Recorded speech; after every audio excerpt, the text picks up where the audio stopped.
we're 18 years into the fourth turning, meaning that in the next 5 to 7 years, everything is going to change. Who's panicking and racing for the exits right now? Germany, France, and UK. If you want to leave Germany for more than 3 months, you have to send a request into the military department. And the previous fourth turning was from 1929 to 1945. It's like the highest unemployment, all of this mess culminating with the World War II. And after that, we have a completely different game board. I think EU is going to look completely different. Relocating out of necessity is like a third major crisis for human life. The two things that you have to have is Bitcoin and the passport portfolio. Well, Katie, we really appreciate you being here. I know that I'm not even, these days with the world so stable and everything going fine, I'm really not sure why we have you here.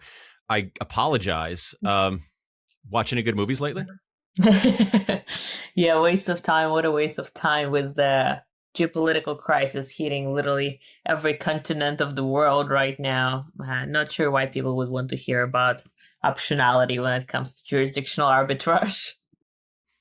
What are you going to do? But I do have a real question for you. For the non-Bitcoin people in the world who seem to want to make their plans to escape and get out, are you hearing anything from them? What jurisdictions are they trying to leave? What are they considering going to? I don't know if you even kind of parse it out, the Bitcoiners and non-Bitcoiners, but you must have a sense for that. What are the normies doing? Definitely. So it's interesting how my audience is very much Bitcoin heavy these days. But once in a while, I'll get somebody who's like, I need to, like, Trump is destroying our country. I want to go to Canada.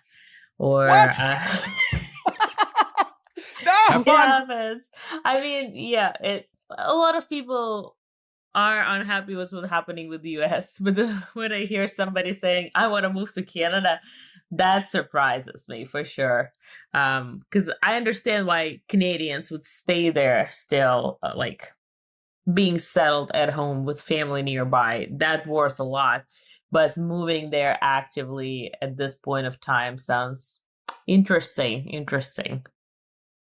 No, well, hey, Nate, you can enjoy more people who ruin your country. Have fun with Perfect. that. I'll get the Americans who want to come out of there and come to Canada. I can't believe that anybody would actually come to Canada at this point in time, but I guess it makes sense because even if I look at the normie culture that we have here, they largely still don't see what's going on. And I talked to Ben and the boys about this, and it becomes so incredibly frustrating. And it's funny that, the U.S. clients would reference Trump because we get the same sort of thing here in Canada, where they're looking at Trump as they very, very skillfully put him up as a boogeyman to direct the Canadian population to do whatever the hell they want. And it's working. Okay, so most of the people are coming in for Bitcoin.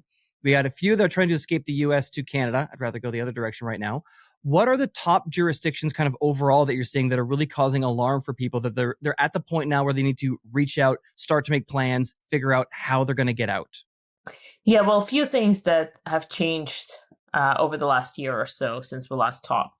So many new jurisdictions showed up on the market that are extremely affordable, and they're African jurisdictions. And while none of these clients would actually move to Africa, they truly see that as a Plan B passport. They're never planning to visit that country.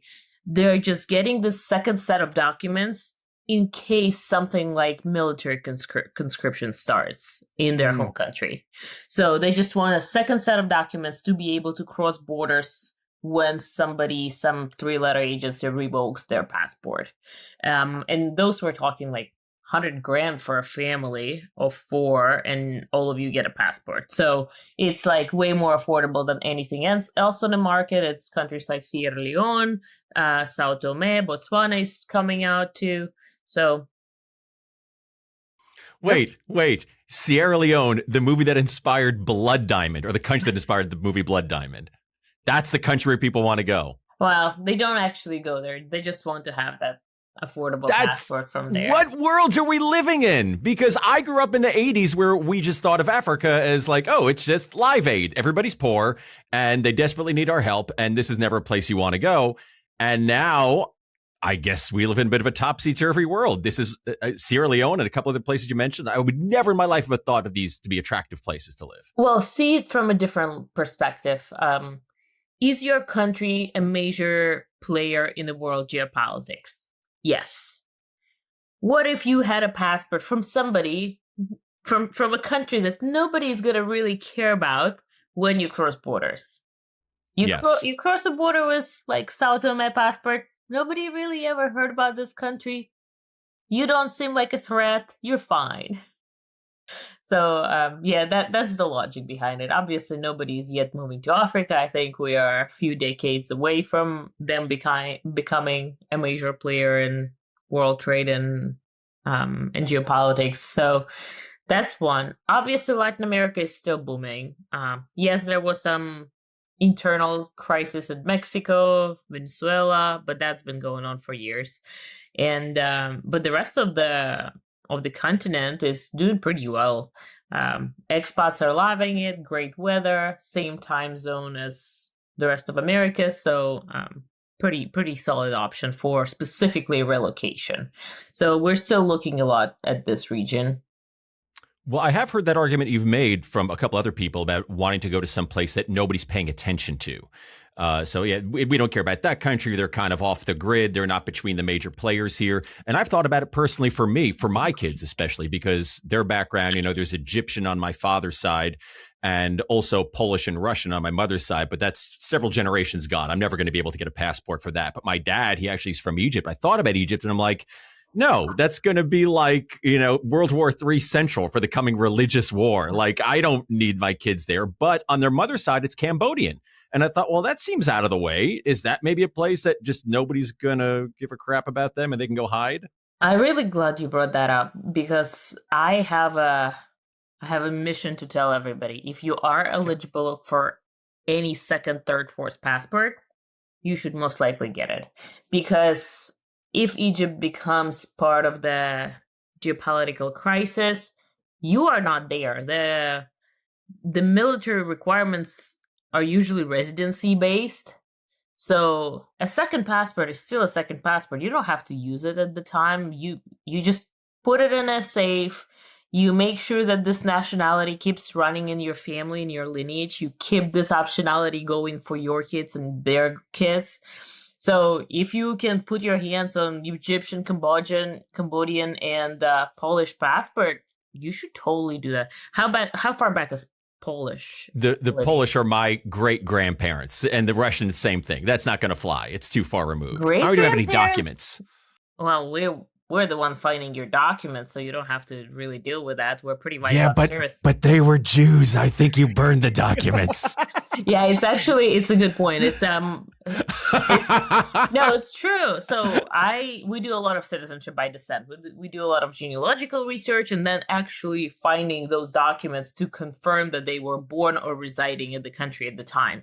And it is much harder for Jewish lineages to find those documents because they're either in some private archives, like they're not in state archives because some guy just decided to collect all the documents and keep them safe and move them to America on a ship. So it's much harder to find those records, but still doable. So I would look into that. Great grandparents is not that far. Poland allows 2, 3, 4 generations back. I didn't realize that. Okay. Thank you, Katie. Good info. Sorry to hognate. I just had personal family. She's here. Let me ask the question. Oh, no, sure. So Gary gets to escape, but it looks like I'm kind of stuck here in Canada, which we'll explore in a second as well, too. I do want to just pause a minute, though. So, Katie, are you telling me that most of the clients are still coming from, is it U.S. residents that are looking to escape? Or have we seen any uptick in, like, my immediate thoughts are, like, if I was, like, I'm in Canada, the fact that I'm still here shocks me. But if I was in the UK, I feel like that's getting way worse in terms of regulatory oversight and just losses of privacy and control. It feels very Orwellian at the moment. And even seen the same thing with things like Australia. They're talking about the unrealized capital gains. So it feels like the Commonwealth just sucks. But where are you seeing the inflow of curiosity of customers? Who's panicking and racing for the exits right now? Germany, France, and UK. Germany. Why Germany? Well, they just started this kind of like pre-mobilization kind of thing.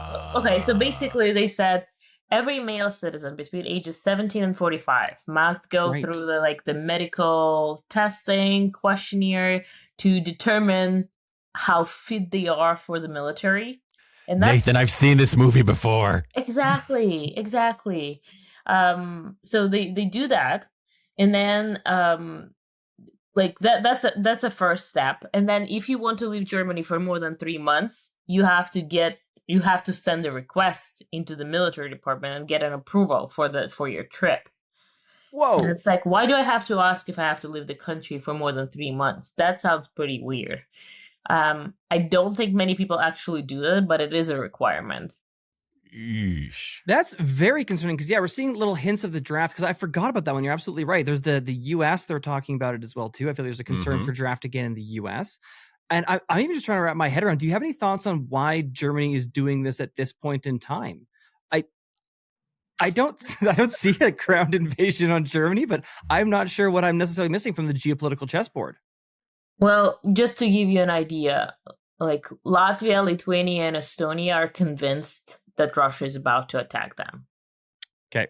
They are absolutely sold on the idea that Putin is trying to literally have the entire land of Europe to himself, and he's gonna attack everybody for no reason. Like, This is the belief that is happening in the country, and like they're preparing for nuclear things too. Germany is not far behind that, and considering how much socialism that they have been spreading, like literally inviting everybody to leave off of their taxes like for free, that's mind-blowing. I do have some people who's the one who's paying for that. So that is very noticeable. Even the people who do leave off of those social securities, even they realize that's not sustainable. Like, for example, there is a big Ukrainian population that moved from war zone to Germany, and they're currently being provided with like free rentals, insurance, some medical help, some food stamps, etc.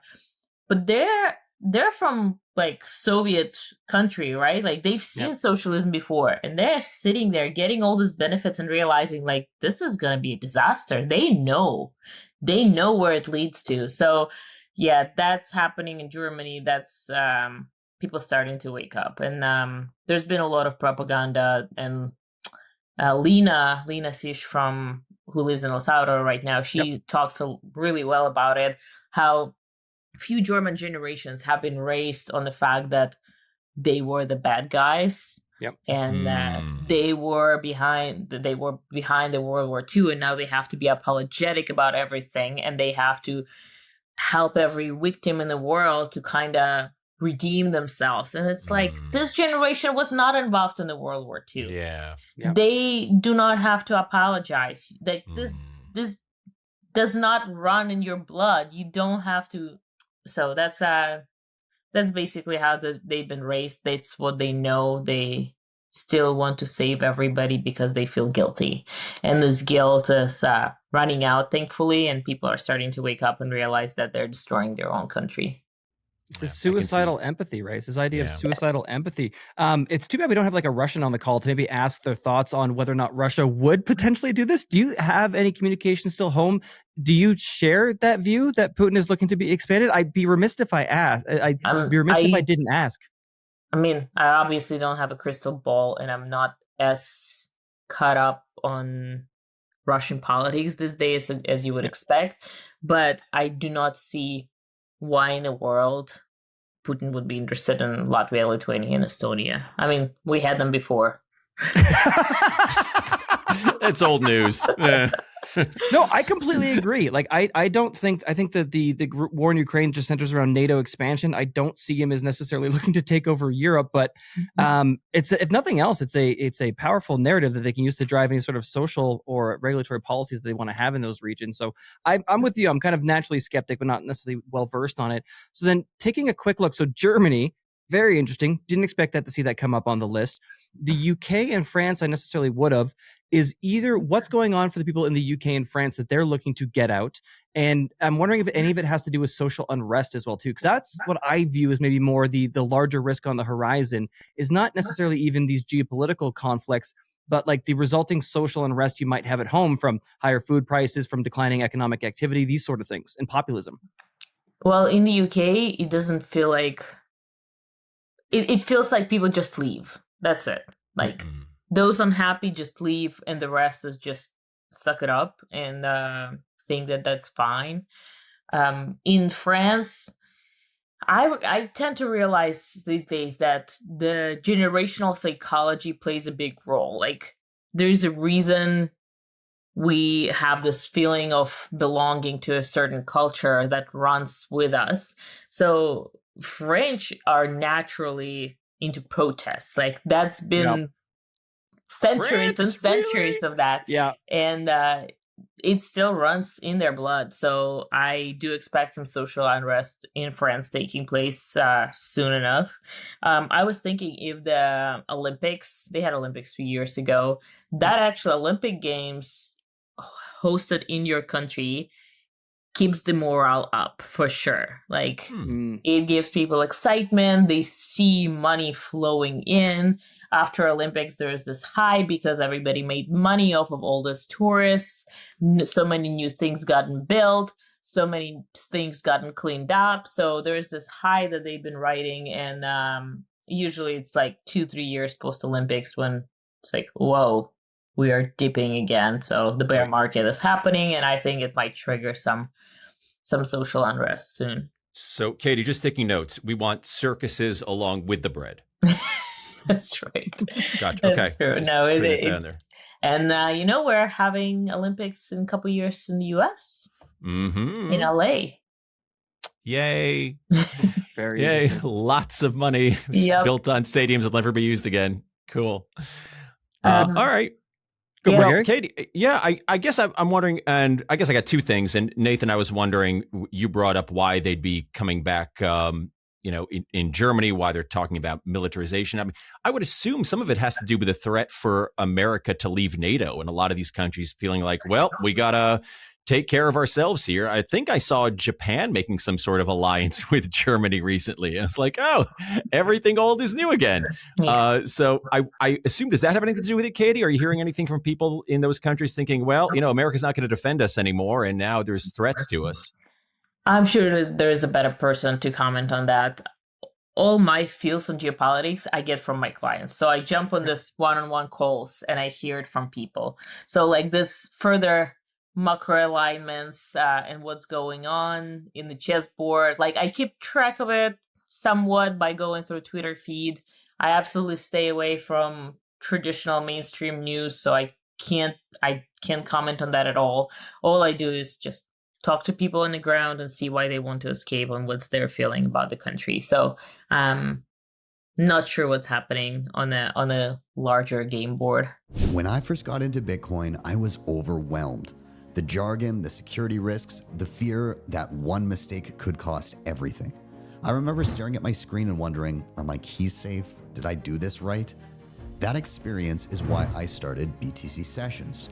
For over a decade, this channel has helped millions of people like you learn how to use and secure Bitcoin. But I realized something. For many people, videos aren't enough. Everyone learns differently. Some need to ask questions in real time as an expert walks through their setup, their goals, and their threat model. And certain things like advanced cold storage, inheritance planning, privacy, and node or mining setups often can't be fully solved by watching another tutorial. So I built BTC Mentor. I recruited the best Bitcoin educators on the planet to work with you one-on-one. Real experts, real answers, personalized hands-on guidance tailored to your exact situation. Whether you're brand new or building a complex setup, we meet you where you're at and walk with you step by step. By the end, you don't just hope your Bitcoin is safe, you know it is. If you're ready for that level of confidence, then head to btcmentor.io and book a call with us today. Gotcha. Well, the only thing I know about the world is from reading the New York Times. That's it. That's all for me.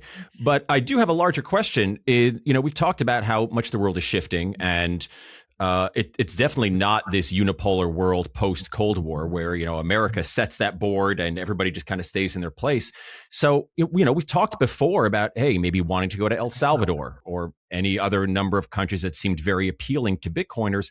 But I wonder, are those countries going to be the ideal ones to look at 4 or 5 years down the road? And do you have any advice for a Bitcoiner or anybody else who says to himself, well, I don't know if I want to splurge that $100,000 or a whole Bitcoin or a couple $100,000 on a passport to a country that may not be the best place to go in 4 or 5 years? Is there something you'd recommend them doing just generally to be ready to go as those things shift and the board shifts so they can be a little more dynamic in their choices? You just threw me such an easy ball for a team without That's even what I'm here for. realizing it. Perfect. It's really funny. So I was just at BitBoom conference, and my entire presentation was on getting through the fourth turning, right? Are you guys familiar with the concept?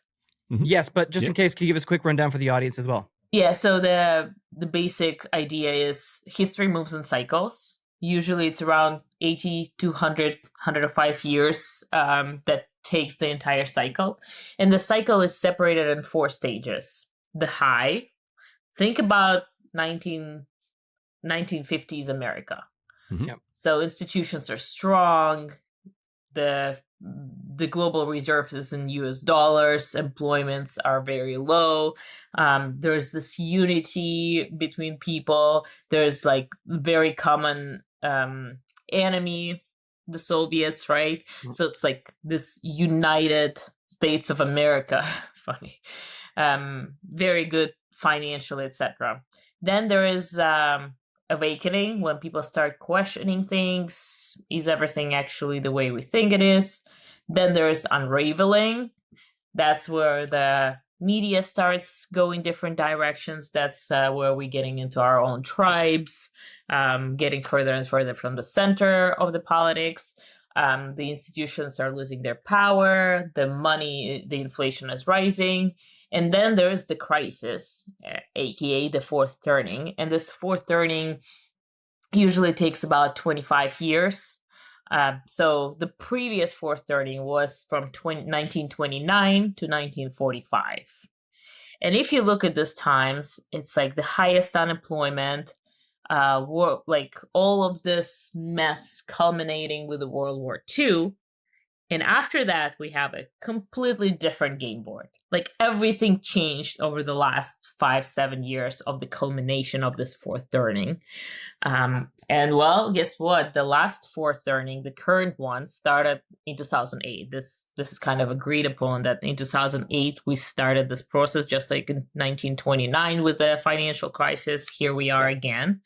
And now in 2026, we're 18 years into the fourth turning, meaning that in the next 5 to 7 years, if you believe this theory, everything is going to change.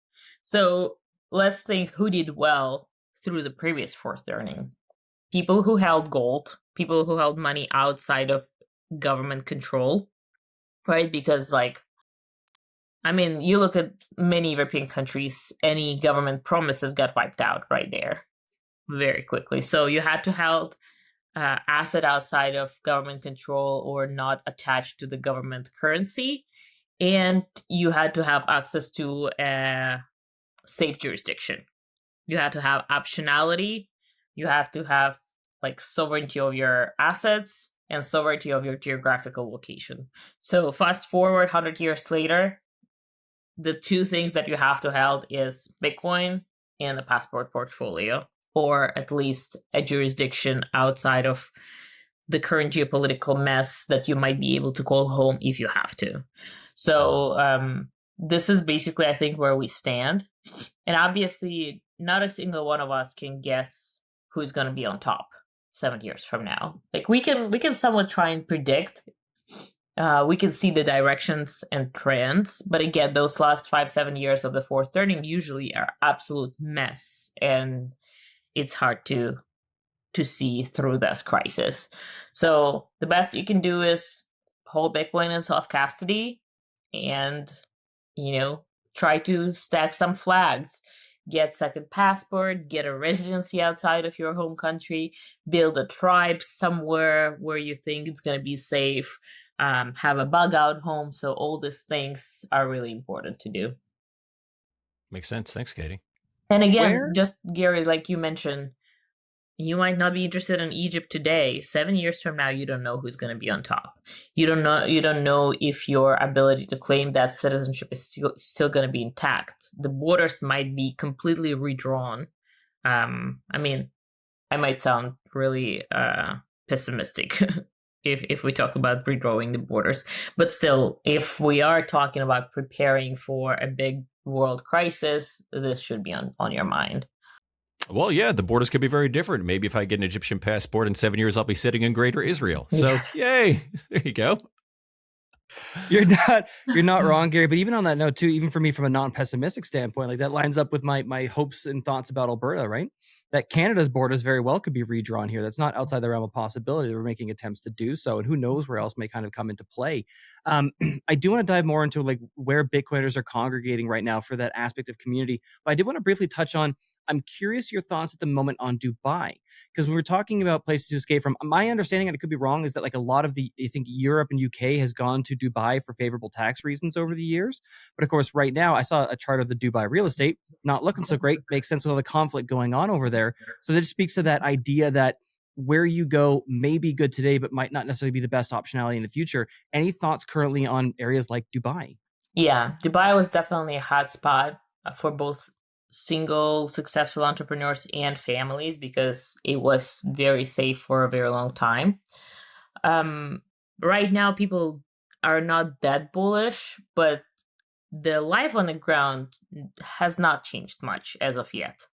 So they still feel quite okay being there. What they did realize is that Dubai will never become their plan B passport. Like, you can basically never have the UAE citizenship, no matter how long you live there.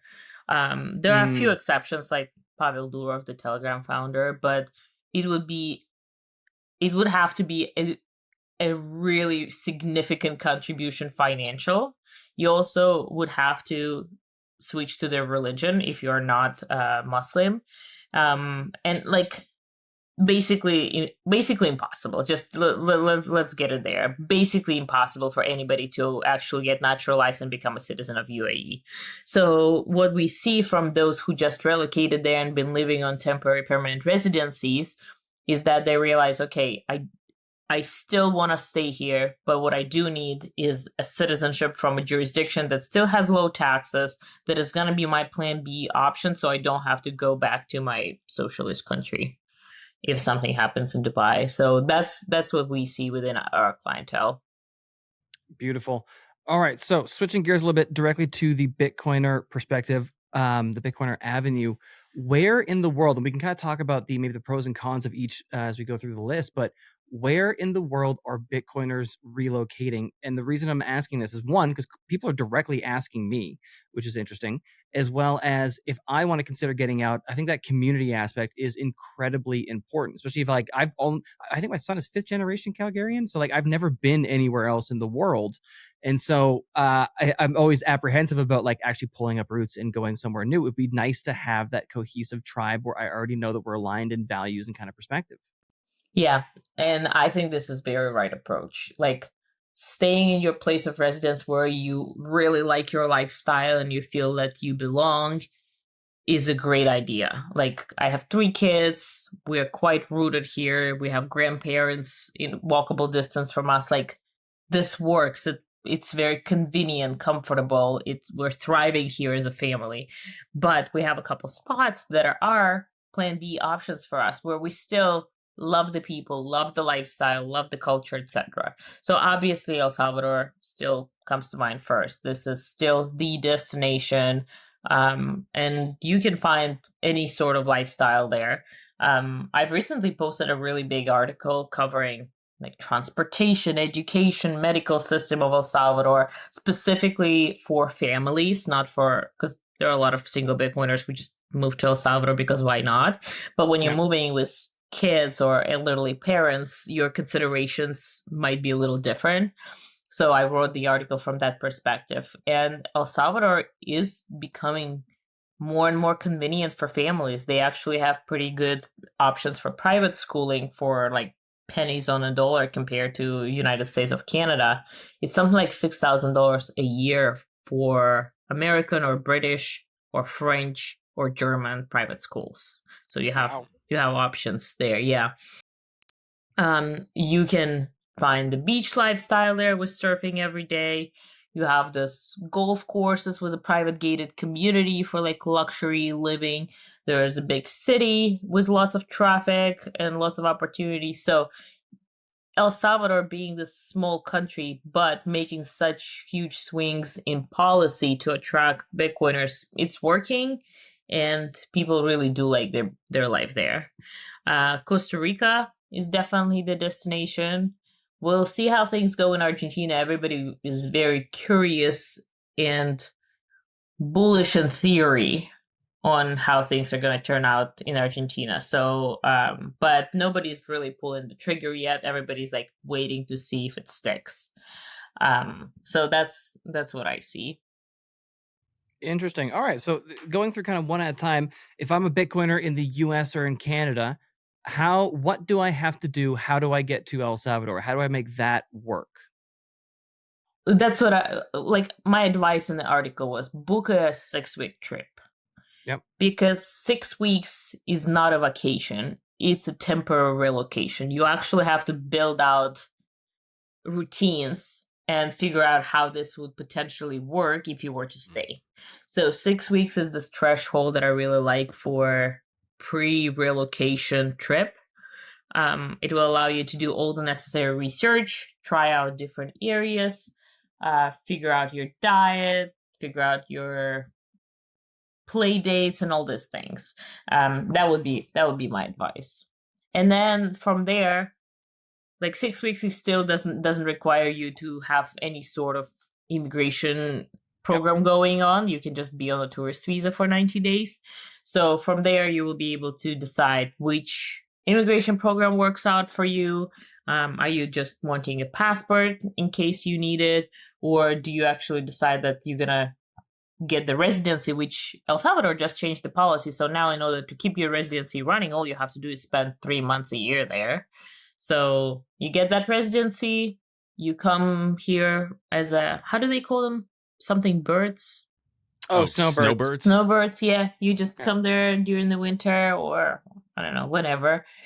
Surf for 3 months and you're good. If I wanted that El Salvador passport or like permanent residency, what are the requirements to do so? Different programs. So there's a passport program that is a very premier program, one of the most expensive programs in the world right now. For $1 million, your whole family gets the citizenship in a matter of 6 weeks. I'm too poor. I'm definitely too poor for that. Yeah, it's very high check, high reward program. If you're just looking for residency, all you have to do is start a business in El Salvador, invest $10,000 a year into this business, and it qualifies you for the, how do they call it? Business person visa, basically. No, I'm trying to remember it in Spanish, but yeah, that's basically business owner's visa. There is also a retired people visa, which is basically as long as you can prove that you have around $2,000 a month income coming from outside of the country, you're welcome to stay. So it's not much of an investment if you just want a residency to call it home for 3 months a year or 12 months a year.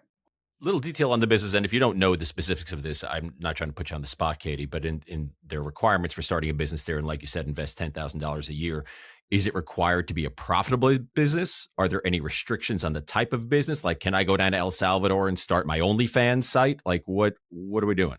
You have lots of freedom on that. Yeah. Okay. Gary, there you go. You can get to El Salvador and have your OnlyFeed site. That'll be absolutely beautiful. Nice. Still kind of touching on that as well, too. For El Salvador in particular, because that one is, of course, the hot topic for Bitcoiners that comes up often. Do you have any long-term concerns or reservations about it, or things that people are maybe a little bit worried about in the medium or long term? So, for example, for me, it's things like the IMF's involvement that puts up a bit of a red flag for me. Again, of course, just to clarify too, there is, as far as I can tell, and please correct me if I'm wrong, there is no like perfect place. Every place has its trade-offs, and you're trying to make the decision of what's most important, kind of do that cost-benefit analysis. So specifically with El Salvador, because it comes up so much, do you or any of the clients have any concerns around, say, like the IMF's involvement, or even like I believe Bukele still has emergency powers in play, and kind of what happens after him? Is there any red flags or like things that people should be considering as well? Yeah, so a few things that I want to address there. First, people think that Bukele is just calling the shots. They call him dictator and like all the power in his hands. And while it is like he's definitely more powerful than most other presidents of the world in terms of decision making to the country, which I don't think is a bad thing at all. If you want to move, if you want to make a change, you kind of have to be able to call the shots. It's like startup versus corporate, right? And the corporate things move so slowly because there's like a line of command. In a startup, it's like, we're doing it, make it happen. So there's definitely this more independent decision making that comes from Bukele, but there's still lots and lots of checks and balances. And I know that because I've been working with their immigration department, trying to clarify on a few things, clarify on new programs coming out from there. And I realized that there's a lot of power that departments hold still and push back on whatever new ideas come from the top.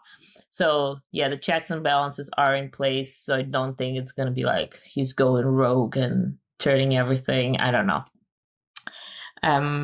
The other thing is the IMF line of credit and things like that could be concerning in some way, because we understand that who has skin in the game. We understand that if you have certain control over the country, you have certain power.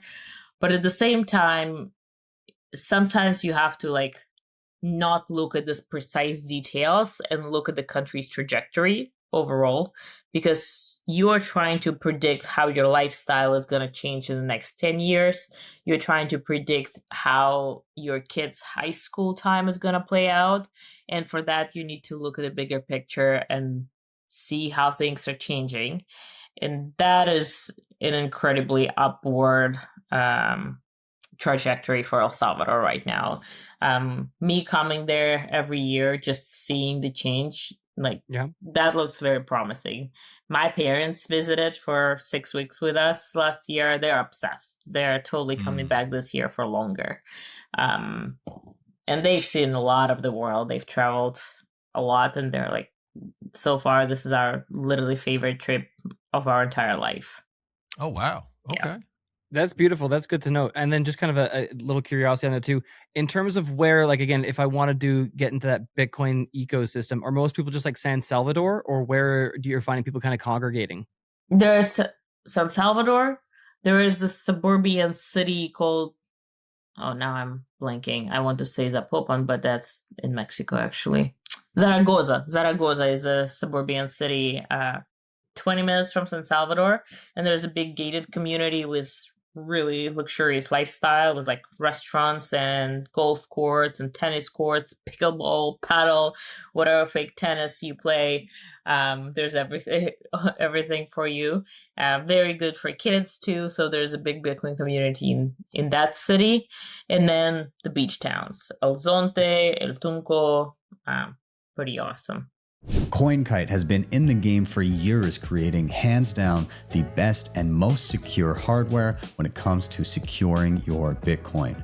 The Cold Card Q is an absolute powerhouse and my daily driver, and it's ideal for newcomers and advanced users alike. The Tap Signer gives you a low-cost, user-friendly option for those just getting started or for convenience when traveling.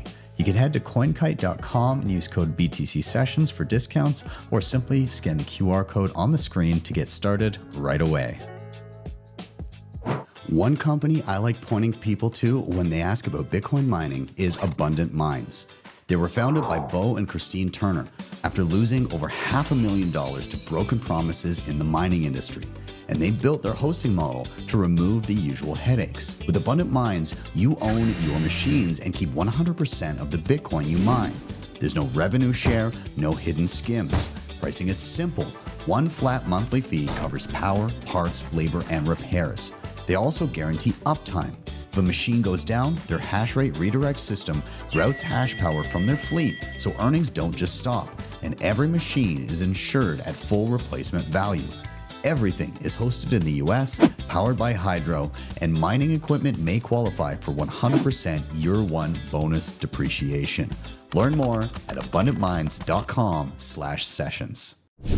Very cool. All right. So continuing down that list there a little bit too. So the other one that's been on my radar as well, especially because the Bull Bitcoin team is there. We got some of them located in Costa Rica, as well as we have the Bitcoin jungle. Costa Rica.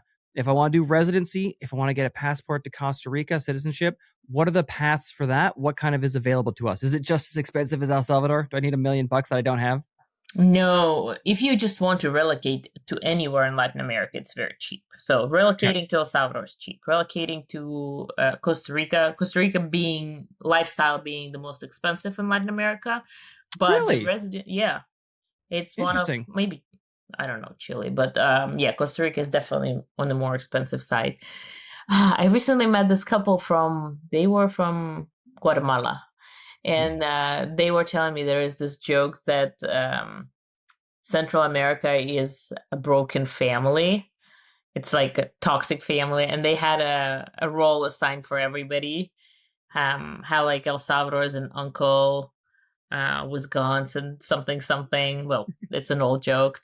And then Costa Rica is that girl that got into American culture or something like this. Like, the niece that is hanging out with Americans too much and things like that. So I thought it was funny. But yeah, in my opinion, Costa Rica is like a safe bet. I don't expect it to change much in the next 20 years. I don't expect it to skyrocket in anything because it's a safe bet. Life is good and nothing changes much.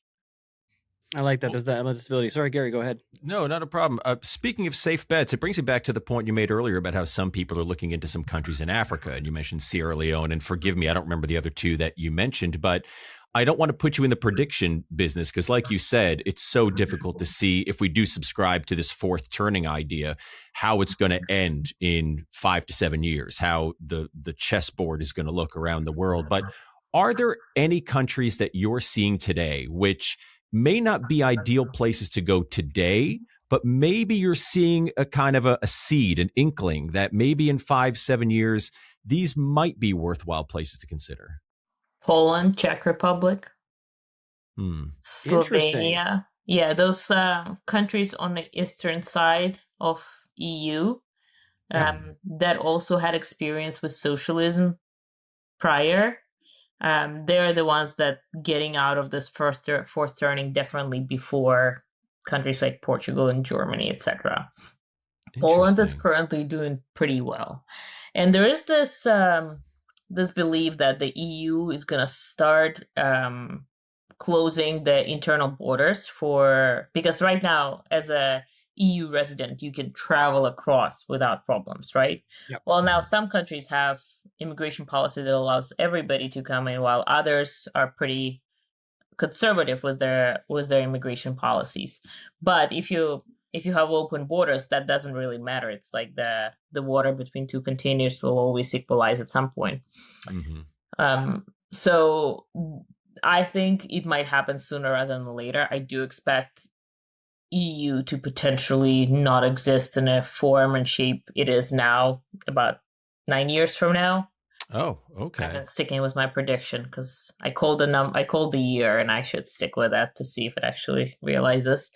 And then I think Poland is going to do well through this change. We'll see, of course. And they're very close to the Eastern European conflict, the war between Russia and Ukraine. They're very close, so that might be the factor. We'll see how that plays out.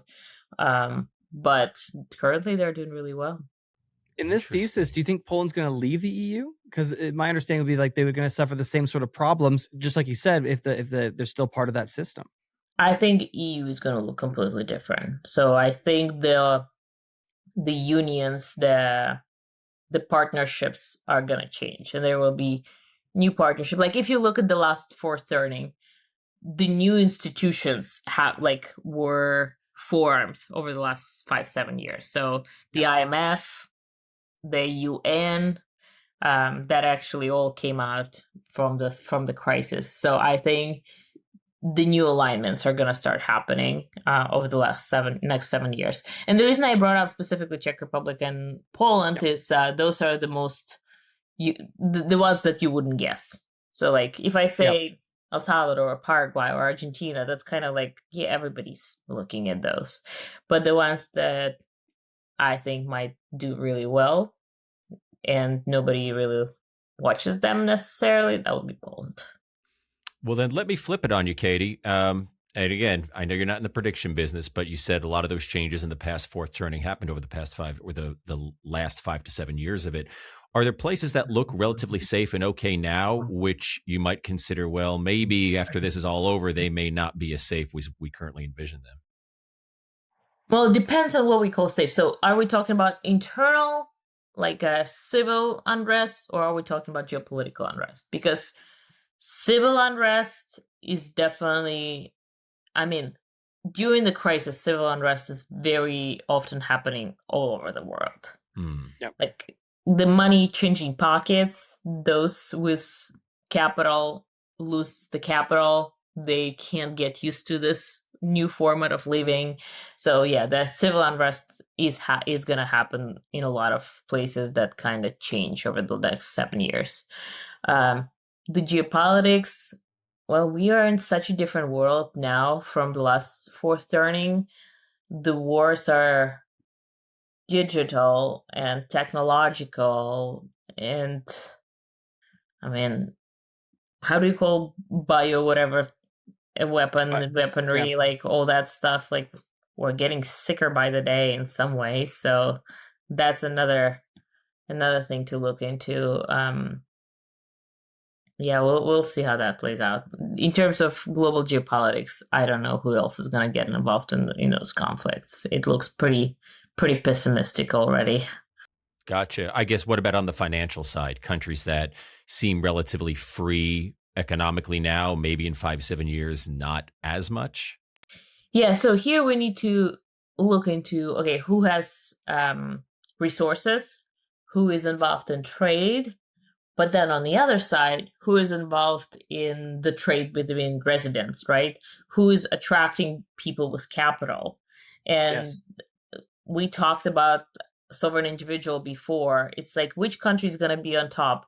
The one that is getting stricter with global trade, the one that is getting regulatory environment hardened, or the one that is playing the carrot rather than a stick and saying, look, there will be less taxes, just bring your money and build here. And we're gonna see interesting changes from that, because I think that's the first time that the capital is so mobile during the crisis that they don't even realize that the carrot and the stick gonna be very visible. Yesterday I was thinking about it, preparing for the Bitcoin conference. I was like, I need to make a map where all the countries on the map are either carrot or a stick. That's it. I just mark them into. And from there we go and see how capital moves. Again, there's capital exodus page on CitizenX where we basically try and track where money are moving from and where they're going. Again, UK is going to be the leader of the red board, where it's like the capital exodus is so severe, it's hard to believe. And they're not fully realizing it yet, but once they hit the bottom, it's going to hurt really bad. I don't know if you guys been keeping track, but I really like some of Peter McCormack's doings in like just launch a private militia to protect local businesses on the street. How crazy is that? Yeah, that'd be great. Sure. And he's got the what is it? We do not consent. I forget what the specific website is. Where he's got his basically no consent organization. Yes, anarchist libertarian Peter is my favorite Peter. This vigilante Batman businessman who's trying to like save his country. I love it. He's my favorite thing right now, and you have to, right? It's interesting to see that even someone like him who's got his political journey has been completely public for all of us to watch and participate in, that the UK is getting so bad it's pushing him in this direction. It's unfathomable.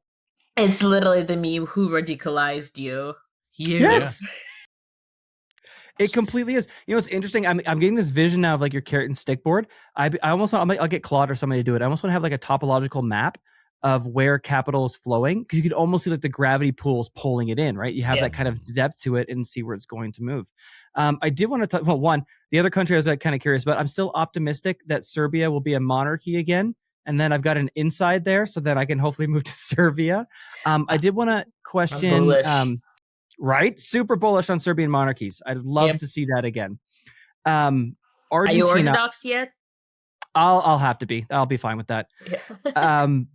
Argentina, I want to ask I don't know the situation in Argentina and why people are paying attention to it.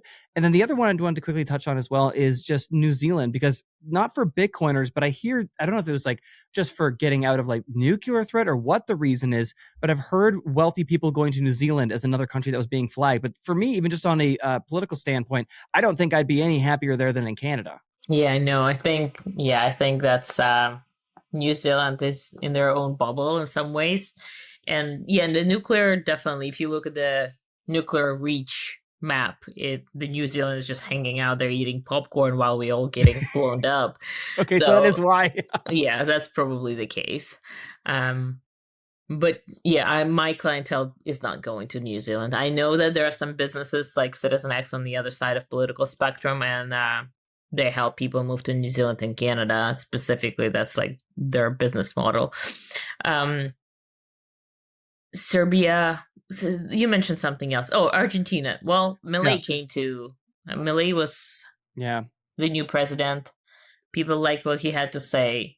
But seems like he is getting a lot of pushback from the other party, and he just keeps pushing through. They had a midterm election recently, and they won them, which is a good sign for the country trajectory. But still curious how it's going to play out. Excellent. Katie, is there anything that we've missed? Because again, this question's coming up so much. So if someone wants to get out, they're done, they're leaving. We talked about taking that 6-week trip. Is there anything else that they should start to consider? When should they come talk to you? What else are we missing here to give people the most information possible to plan for their passport portfolio and to plan to have those exit strategies in place? Because even I'll tell you right now, like even for myself, this is a conversation me and my wife are having. We are trying to figure out where to go. And at times it feels like option paralysis. Like I have, besides like North America and a little bit of Europe and once in Australia, I haven't been that many other places. And it's so hard to identify like what's going to work for us and even how to begin. It feels overwhelming. Yeah. Step 1, look into your ancestry. Again, you might have ancestors from Europe, and this is not the place you want to relocate to right now. But a second passport is a second passport. The game board might be redrawn. You want to keep this optionality running for your kids and their kids, because the next generation will be born automatically dual nationals. So keep that optionality running. Second, immigration is a skill. So if you have to relocate, like push come to shove, you have to relocate. You're going to have much harder time if you didn't try that 6-week trip. Relocating out of necessity is like a third major crisis for human life. Like they say, the losing a relative is number 1, divorce is number 2, and number 3 is like immigration out of necessity. That makes sense. Yeah. Yeah. So if you're pushed to get through that, no matter what, with your kids, put the right things in place. Understand how it's going to work out. Take this moment of crisis out of the picture, because forewarned is forearmed. If you have a plan, the crisis ends when the system starts. So put a system in place, and in case you have to pull that trigger, everything is going to work out. So do that. Look into second passports. If you think that your country government might have an overreach soon, if you think that there might be civil unrest that is going to cause locked borders, that's what they do in a civil unrest, make sure that you have a second set of documents for that. So those cheap African passports might be just the play. Yep. And yeah, you don't have to get the passport from the place that you consider your plan B residency. Those could be 2 different locations, and that's what people people mostly do, and they get a second passport for escape. They get a residency in the country that they want to live in. That works pretty well and might be much cheaper than you think. Yeah, that would be my advice. I'll book a free call with me. Let's brainstorm together and what's gonna work with you. That would be another call to action right there. But yeah, Gary, looking at you, let's look into those ancestral lines. Would love that. Well, Thank Nathan, you. I'm looking at your last name. There must be something too. I'm so like white bread mutt that it's hard for me. So for me in particular, I think like you have to go back quite a ways to touch the Irish heritage. So I think I'm too far away from Ireland to make it happen. Mum was the only one not born in the UK for her, but she never got her UK passport. So I'm grandparents for UK. So I don't know if I can get that one. I thought that was too far. No. And then there's Russian, Polish, Ukrainian, like basically the whitest countries you can think of. Throw them in a blender. That's me. But I'll just call myself Irish because of the last name. Yeah, okay. Well, I would still look into. I would even get a UK passport, honestly. Like I know this is like the last thing you would think about right now, but I would still go for it. Again, for the sake of you don't know what's happening 60 years from now. Keep this optionality running for your kids. Completely Katie, agree. I have one last final question, and this might kind of just be out there. I don't know if you have the answer or not, but we talked about getting different passports, different residencies. All of this is working within the legal system, and it's all great. And presumably, if things will turn out fine, and when you show up to the airport with that other passport, they're like, all right, well, you have the other passport. We got to let you go. But as a student of history, governments don't always necessarily follow the laws. So I know, Nathan. I'll have to explain it to you sometime. It's weird how it works out that way. So, is there any advice you'd give for something people can do in a situation where you do have your second passport, and the man at customs says, "Yeah, that's nice. I don't give a fuck. I have a gun. You're staying here." Learn how to sail. Okay. I love it. Totally fair enough. I think that's the perfect place to wrap it. Katie, where can people go if they want to talk to you, if they want to know what the team does? Where can they follow you? Where can they find you? Yeah, we actually allow you to schedule a free call to brainstorm with us through CitizenX.com. You just create your account, and from there you can join your private Signal chat to ask any questions in a private manner, or you can schedule a call with us. This is the best way to start working on your Plan B flag. Obviously, that's what I tweet about quite a bit, plus throw in some motherhood, some language struggle here and there in Twitter. So I'm Plan B Passport on Twitter. And yeah, those are the two best places to find all we talked about today. Hey guys, thanks for watching the video. Just wanted to quickly let you know we're going to be doing our annual Bitcoin survival workshop covering how to privately use and acquire Bitcoin June 28th in Banff. You can scan the QR code or check the link in the description to learn more. Would love to have you there. If you enjoyed this episode with Katie, please do like and subscribe, and check out last week's episode on upping your privacy and security or the war in Iran.